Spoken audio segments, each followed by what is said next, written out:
Samsung is working on a transparent phone. And you might be thinking, I feel like I've heard this news somewhere before. Well, that's because they started registering patents for it 7 years ago.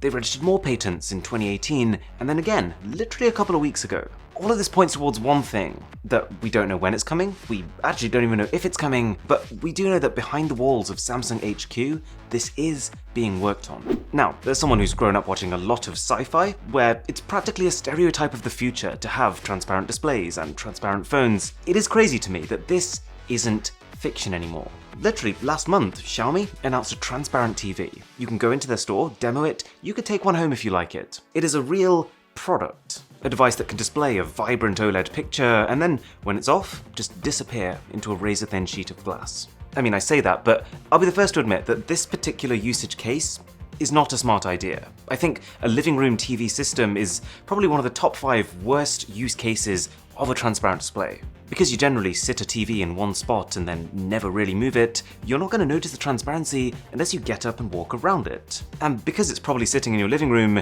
chances are all it's going to do is remind you what the back of your wall looks like, and potentially even remind you of that spaghetti of cables you had behind your screen. Plus, the recommended usage scenario for transparent TVs right now is making sure the wall behind is dark. But think about that for a second. If the wall behind your TV is dark, it might as well not be a transparent TV. Now, it actually would make sense if it was like a fitted panel, something that people could install in a place where they were going to have glass anyways, but it just so happens that that glass is also their TV. But anyways, yeah, I'm not hugely sold on that idea. And to be really fair, in all of these sci-fi movies, as prevalent as these see-through displays and see-through phones are, there's never really an explanation as to why. I feel like a lot of people are convinced that this is the future, but often just because, well, it's futuristic. But that in itself is just a self-fulfilling prophecy.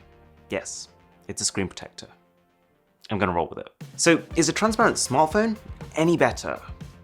I would argue yes, and I do think it's possible. The idea would basically be to have a transparent display, and then all your transparent components sitting directly behind it. And then all the things that you couldn't make transparent, shove them into the bezels. And I get that this sounds like science fiction, but we are getting there. Transparent circuit boards are a thing. Transparent cables are a thing. Even transparent batteries are starting to become a thing. So yes, whilst a fully transparent phone is going to take time, I'm just saying that I think it's plausible. So why would you want one? Oh, and if you're enjoying this video, by the way, a sub to the channel would be miraculous.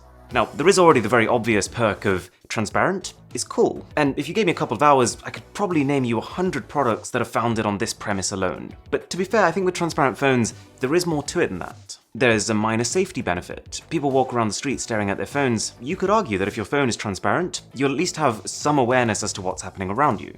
But also, if we just take a closer look at the patents Samsung's been filing, some of them detail a display that can, because it's transparent, be used on both the front and the back. It might mean that you could use your phone normally without obstructing your view with a finger. It might mean you could effectively pinch objects. You'd almost have another dimension when interacting with digital content. This device right here, for example, was something created by Japanese mobile operator Docomo, where you could, for example, use one hand on the back to hold a Rubik's Cube still, and another to rotate parts of it, like you would in real life. And just bear in mind that that demo was from 2012. There is the obvious problem with the transparent device that whatever's happening right behind you might interfere with what you're trying to see. But we already know that this is a solvable problem because glass can tint itself. Transparent display glass can adjust its transparency on the fly. You've seen that OnePlus Concept 1 phone, right? It actually employed this exact technique, darkening its glass to make its cameras disappear from view. But all this stuff is fairly minor. I think the big selling point of a transparent phone is augmented reality. See, even now, we can play games like Pokemon Go with these virtual creatures running around in our real world. We can scan text in a foreign language and convert it to our own. We can measure the distance of real-world objects. But in the current way that this is done, there's a disconnect between you and the real world that you're interacting with. What you're actually seeing is not really what's in front of you, it's just a representation of what's in front of you shown on a screen, which in itself is just information displayed by the camera of your phone. It doesn't feel real. It doesn't feel like your reality is actually getting augmented. But with a transparent phone, you can bypass all of that. Imagine literally just holding up this digital pane of glass and seeing those objects alive right in front of you. It would be the next level of immersion. All that said, I don't think transparent phones are going to become a thing. See, two of the biggest, most persistent trends in technology are that A, people want to be as connected as possible, always online, always just one interaction away from other people. And B, at the same time more than ever, people want immersion, a way to lose themselves in digital worlds that feel as real as possible. That's why people love VR so much. But where do these two things lead us? Because don't they almost kind of seem like contradictions? Like, how can you be always connected and always interacting with other people if, at the same time, you're sunk into a digital experience? Well, I would argue that it all leads us to a mixed reality. A world where digital becomes fused with the physical. You are completely immersed, but at the same time, so is everyone else. So, you're always connected. And there are huge benefits to this. You wouldn't need road signs to know where you're driving. You wouldn't need great weather to be able to look out the window and see a bright sunny day. You'd be able to learn everything you need about an item in a shop before you actually pay for it. And most importantly, Pokemon Go could actually be what it was in the initial trailer, with people wandering around their real world, catching seemingly real Pokemon.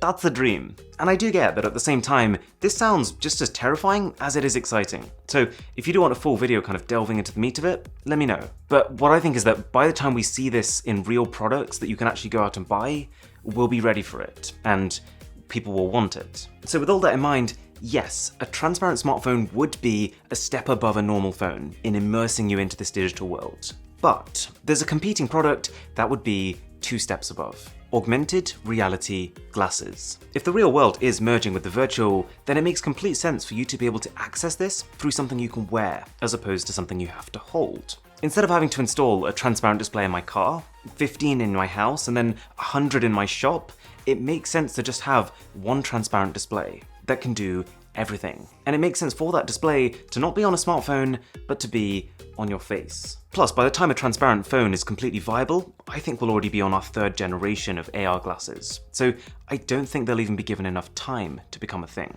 I suppose the next step above glasses would be something implanted inside of you so that you could still interact with the digital world. That is definitely a different video. So if you enjoyed this one, do consider subscribing, would really be appreciated. My name is Aaron, this is Mr. Who's the Boss, and I'll catch you in the next one.